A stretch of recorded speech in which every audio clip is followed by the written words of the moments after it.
Hello guys, welcome to my mini vlog. Let's make चटपटे and पिरो चाउचाउ। सबभन्दा पहिले चाहिँ मैले आलुलाई पखालेँ अनि त्यसलाई छिलेँ अनि त्यसलाई कुकरमा हालेर सिटी लगाउनलाई राखिदिएँ। मलाई चाहिँ 2-4 दिनदेखि कस्तो पिरो खान मन लागेकोले आज चाहिँ म बनाउँदैछु। अनि त्यसपछि मैले साग लिएँ, सागलाई काटेँ अनि चटपटेको लागि प्याजहरू पनि रेडी गरेँ। अनि फेरि दिमाग आयो प्राउन पनि थियो अनि त्यसलाई यस्तो फ्राई गरिदिउँ भनेर प्राउन पनि फुलाएँ।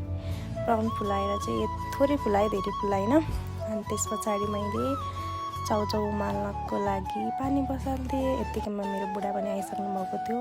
उहाँले चाहिँ चटपटेको तयारी गर्दै हुनुहुन्थ्यो अनि म चाहिँ यतातिर बोइल गर्नलाई छोडिदिएँ चाउचाउ। अनि म यतातिर प्याजहरू पकाउन थालेँ। प्याज हालेँ, टमाटर हालेँ, साग हालेँ अनि त्यहाँनेरि मसलाहरू हालेर पकाउँदै थिएँ।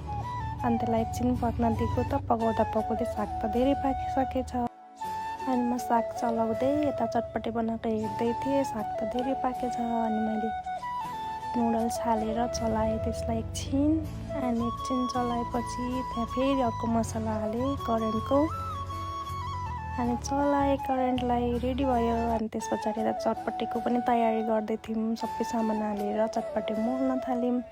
मोलेपछि यस्तो देखेको थियो नुडल्स, चटपटे अनि प्राउन। अनि चाहिँ दुवैजना बसेर अनि खान थाल्यौँ। मैले पहिलो बाइट खाएँ अनि म चाहिँ खाएर मिठो छ भन्दै थिएँ। टेस्ट चाहिँ एकदम मिठो लागिरहेको थियो। धेरै दिनदेखि चटपटे पिरो पिरो खान मात्रै मन लागिरहेछ। मलाई के भइरहेछ मलाई थाहा छैन। तपाईँहरू हेर्न सक्नुहुन्छ टेस्ट कस्तो आइरहेको होला, मलाई खाएर कस्तो महसुस भइरहेको थियो भनेर। अरू त्यस्तै हामी दुईजनाले सबै एकैछिनमा सिध्यायौँ। Thank you for watching. Bye bye, good night.